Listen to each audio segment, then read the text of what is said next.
Hi, everybody.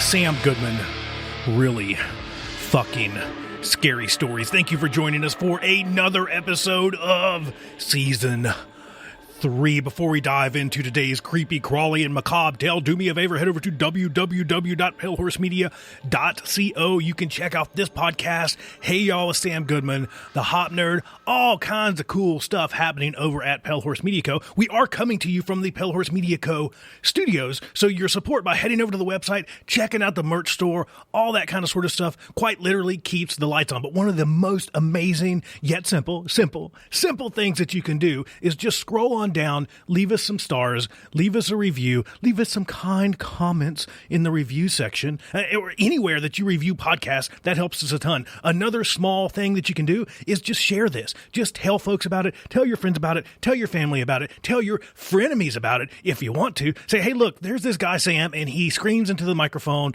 on his podcast about all things true crime, all things paranormal, and it doesn't completely suck. Take that little link, share it over on your Facebook if you're into Facebook, share it over on your Instagram, on your gram, tag us in it. If you got LinkedIn, I've got a LinkedIn, just go search Sam Goodman. You'll find my ugly mug. I've got like a picture of me and like a little monkey from a trip I was on to Honduras as my profile pic. It's really hard to miss, I guess is what I'm saying. If you're into the LinkedIn thing, you can find me there. Pretty much anywhere where you find people doing social media, people-y type of things, you can pretty much find me or Pale Horse Media Co. or any of the other podcasts. We've just got stuff kind of sort of scattered. If you're into YouTube, we've got that cooking too, so you can go search The Hop Nerd as one of our channels, and Pale Horse Media Co. We upload all the podcasts over there as well. I get it, we're not doing, anything wacky or crazy with video yet. We're running 3 podcasts. It's hard to find time, but one of these days. But we do have the podcast there if that's more of your style, if you want to kind of just hang out in the office and, hide that window behind, your Word doc that you're pretending to work on and listen to us in your ear holes. You can do that too. So go follow along with all that stuff. Again, I mentioned that we have the merch store. We have some really, really awesome merch. I tell you this all the time. I've told you this during all the last seasons. I scream about it over on the other podcasts. I am a nerd for t-shirts that fit correctly. And yes, there is a correct fit for t-shirts. I can't stand these like boxy freaking t-shirts. And I say that, and I'm wearing one of these kind of boxy t-shirts while I'm recording this. And the only thing I can think about is I need to head over to the merch store and pick up some of those super soft tri-blend shirts, because that's basically all we use. Those and a certain 2 variants of hats that we pretty much print everything on, and I landed on those because I ordered all this crap. I know I'm that weird guy that orders my own merch, but I like to try it out before I tell you that it doesn't suck. So those shirts, they do not suck. Those hats, they do not suck. I wear them pretty much every week, and I love them. So if you're looking for a way to support the podcast in addition to giving us a review, sharing this stuff, all those kind of sort of things, you can head over to that merch store and pick stuff up. We try to keep things as reasonably priced as we can, and if you want to just let your freak flag fly, if you want to show your true support and love for all things paranormal, all things creepy, crawly, and macabre, or you just want to show your support for really fucking scary stories or anything else we've got going on here, you can do that there at the merch store. I cannot believe that we're into season 3. I want to insert that here. I'm just having a blast. Season 1 was fun. Season 2 was really fun. And this one is really, really, really fun. As always, if you've experienced anything in the world of true crime, if you have experienced anything paranormal or just strange or just creepy or macabre or just out there wacky, if you've been abducted by aliens, if you've been probed, if you've been any of the above, head on over to the websites. I mentioned palehorsemedia.co. You can find us there. You can also head over to sugoodman.com. That's kind of more on my personal side. That's where everything kind of comes together. But what I'm saying is any of the websites that we have floating around out there, we got like a ton because we do like a ton of stuff. But you can use those handy dandy contact forms to get into contact and share your story with us. If you want to come on the podcast and share your story, that'd be super cool too. But people they get some nerves, right? They get some nerves. Sometimes they're like, oh, I don't want to really get behind. I don't know about it. And that's fine too. If you just want to type something up, we can pull all those together into maybe one of our forthcoming listeners episodes, or maybe it'll be a whole episode. I don't know. But just get into contact for everyone that has reached out to us and just shown your love and support. Thank you so much for everyone that shared the podcast, giving us you guys, gals, everyone out, everyone, you are absolutely amazing. We love you and we appreciate it. And with all that being said, it's time. Finally, it's time to dive into today's really fucking scary story. Are you excited? Have you read the title yet? Do you know what it's going to be about? You probably do. If you clicked on it, you probably do. But today, we're going to be talking about the Colonial Parkway Murders.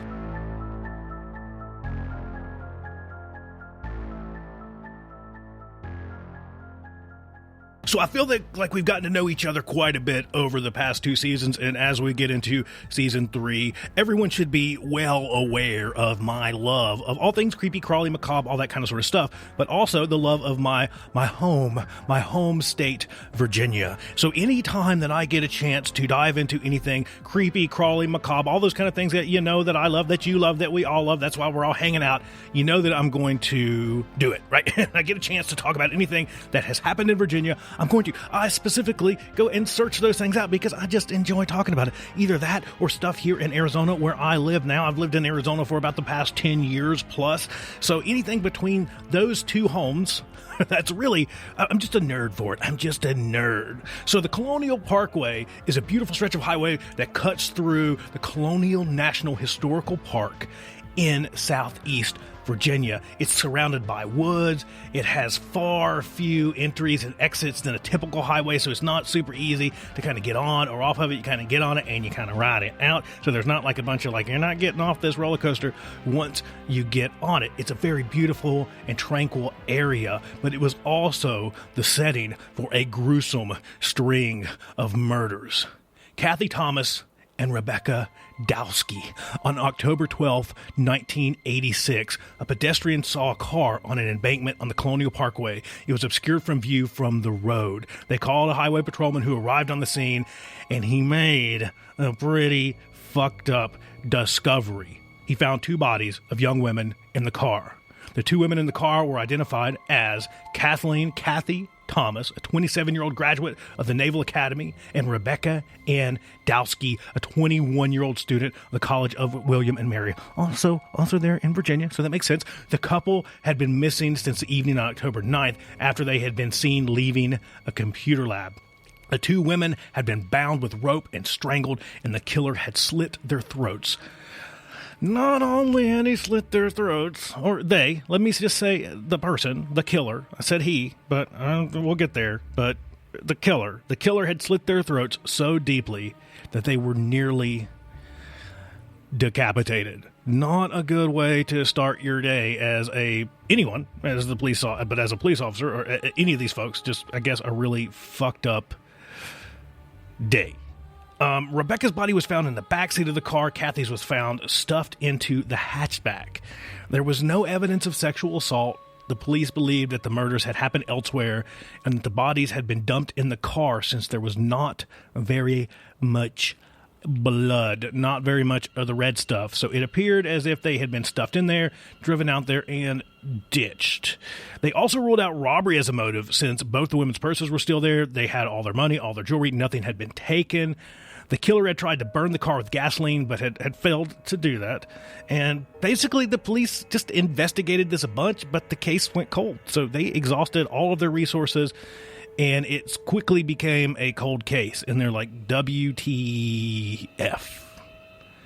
Things seem to return to normal. Maybe this is just like a one-off thing. All right, cold case. The sad end of Kathy and Rebecca, but it's a cold case, and things seem to kind of just get back to normal until September 22nd, 1987, when the bodies of another young couple were found along the bank of the James River in Virginia. The bodies were that of David Knobling, 20, and Robin Edwards, were 14, who had been missing since September 19th. They had met at an arcade earlier that day. Robin had snuck out later that evening to meet up with David. David's car had been discovered in a parking lot by the James Bridge.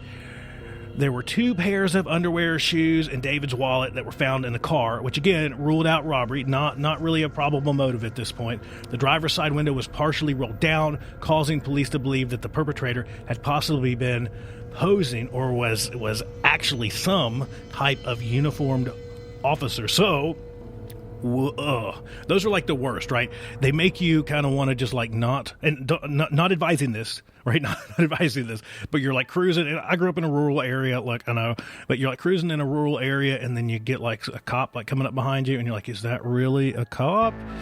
because look, anybody can buy those fucking lights, right? Anybody can buy a fucking uniform and a cheap-ass badge and pretend to be a cop. So that's kind of sort of where they're at. They're like, well, the window's partially rolled down. It seems like somebody might have done like a traffic stop here. So either there's a potential that this might be a real cop or a fake cop. Either way, not fucking cool. Not fucking cool at all. Both of the victims had been shot. Robin in the back of the head, execution style. David twice. Once in the head, once in the shoulder, like he had been running from the killer. Robin's pants were partially rolled down, but police were unsure if there had been any form of sexual assault, since it was presumed that Robin and David had been having some type of sexual relationship. And look, not to speak ill of the dead here, but 20? David's 20? Robin's 14? Just not good. Before you get to the murdery part of this, just not good. The murder had not happened on the Colonial Parkway, but police linked the cases due to the fact that both sets of victims were couples who had been killed at or around Lovers Lanes areas, and the two locations were only about a 30-minute drive apart. Once again, we're back here. Despite their best investigative, despite trying super duper fucking hard. Let's just say that. Despite trying just exhaustively and super duper fucking hard, the case ultimately went cold. Less than a year later, another young couple went missing. On April 10th, 1988, two Christopher Newport University students, Cassandra Lee Haley, 18, and Richard Keith Call, 20, went missing after attending a party together in Newport News.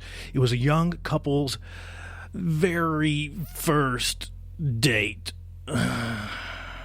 Fuck, right? Like, he was like, okay, first date, like, this is going to be, I'm nervous, this might be good, I don't know, like, let's just see what happens. And then, because you're a couple, which you're technically not, it's like first date couple-y type stuff, and then now you're going to get targeted by what is appearing to be a fucking serial killer.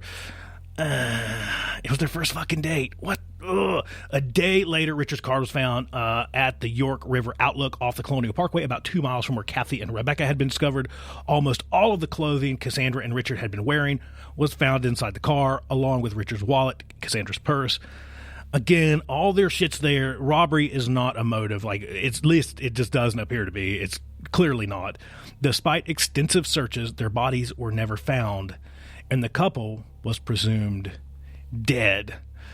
After that, about a year and a half later, two more young people went missing near the Colonial Parkway. On Memorial Day weekend, 1989, Daniel Lauer, 21, was driving to his brother's house in Virginia Beach with his brother's girlfriend, Anna Maria Phelps, 18. On September 5th, they were reported missing when their car was found abandoned at a New Kent rest stop on I-64. The car was found on the westbound side of the highway, the opposite direction of their destination, which just was police like, WTF, that's not where they were supposed to be going. It's unclear if Anna Marie and David pulled over and were killed at the rest stop, or if they were killed elsewhere and then the killer moved the car, because that's kind of sort of seems to be a little bit of the MO kind of with some of the first murders. It looks like they're killed elsewhere and then they're dumped. So they don't know. Anna Maria's purse was found in the car. Once again, all the shit's there. All these things are looking super duper similar. This isn't a robbery. Their bodies were found over a month later on October 19th by hunters on a logging road about a mile away from the rest stop. The bodies were covered in a blanket from Daniel's car, and obviously a month later, not good, badly decomposed, all that kind, not good, which made it impossible to determine either the cause of death or whether there was any form of sexual assault.